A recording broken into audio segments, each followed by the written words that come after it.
since it's snowing so much, I don't want to drive. Yeah, that's fair.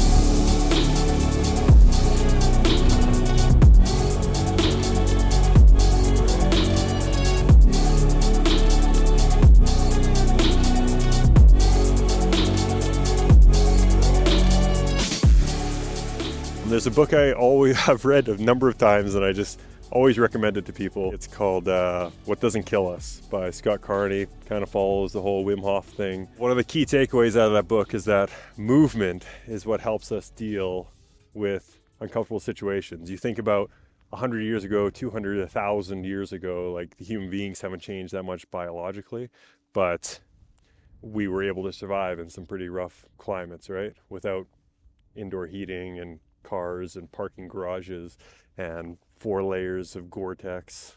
All right, so it is freezing, absolutely freezing out here. It's about -19 here on the island, which is very, very cold for here. So I thought it was a great opportunity, since we're the warmest resort in BC right now at -19, to go over some tips and tricks I've learned about how to stay warm when skiing. I've worked as a ski patroller and instructor in Alberta, and we have some of the coldest days there, and you kind of have to get out and work on those days. Basically, it's going to be 2 main themes. One is going to be moisture management. That's a big one. And the other one's going to be movement. So if you need to shower the night before. Also the night before, you're going to want to make sure everything is bone dry. So if it's your first day, that's kind of easy. But if you're doing a multi-day trip and it's cold, you want to make sure every night you're getting all your gear out and drying it in the warmest possible place in where you're staying or at home, and getting it completely dry before. The big culprits are gloves and boots. They tend to hold moisture a lot longer, so you got to find that really dry, warm area. So for me in my house, there's a hot water heater in our laundry room. Taking a hot shower, turning on the dishwasher, or running a load of laundry cycles that water through there, and those copper pipes just pump out a ton of heat. So I have little metal racks right next to that where I will put my gloves and my boots and those things, and it's just going to be nice and dry. That's the biggest thing. So the next thing I would do before I head to the resort on a really cold day is introduce movement. So it's easy to say move when you get to the mountain, but when you're outside and it's cold, it can be very hard. If you've played any sports, you know that when you come out into cold weather, you could basically be in a t-shirt. I know with hockey that I played a lot, you come out after a full game of playing, your body's just generating heat, right? And that's where that movement introduction is so important.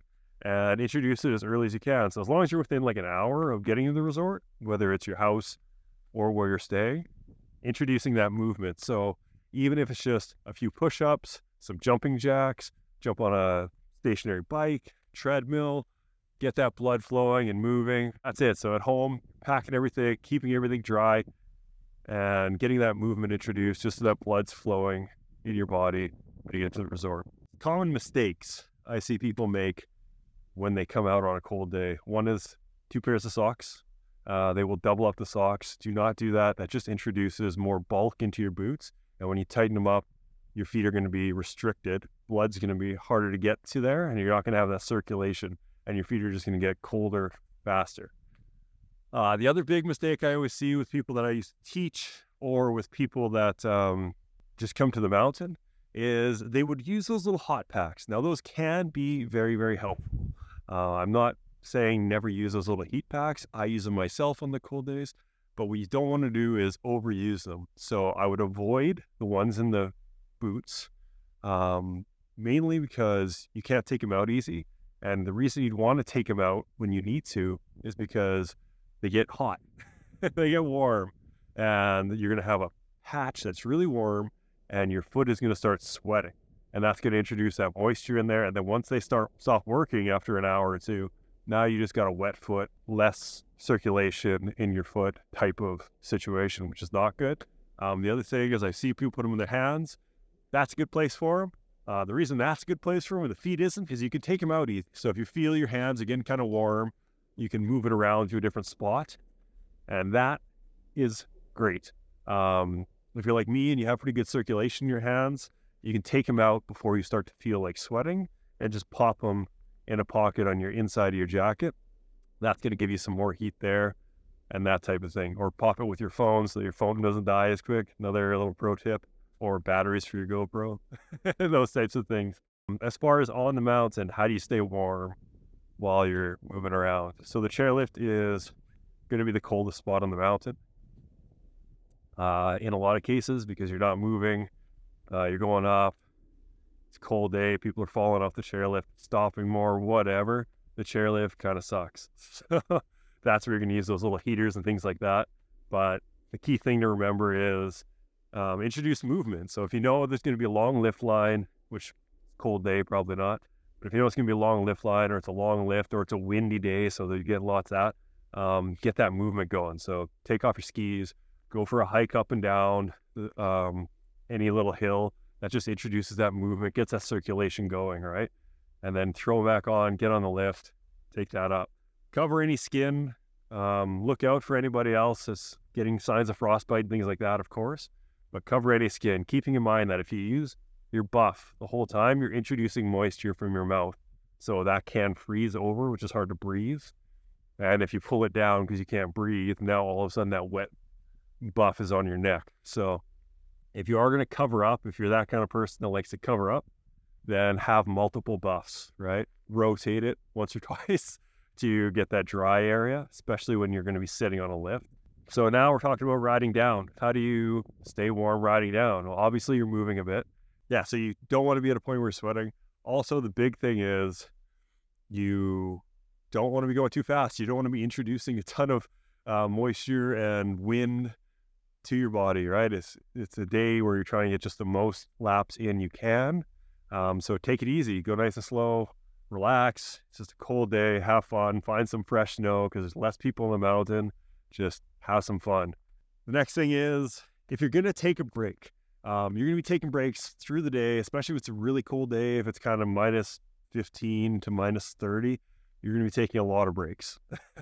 So make sure that when you go inside, before you go inside, you're knocking off as much of the snow as you can and making sure it's not tucked in anywhere. If it's tucked into your shirt, you got to fall or whatever, get it out, take the jacket off outside so that when you go inside, it doesn't just melt onto all your stuff.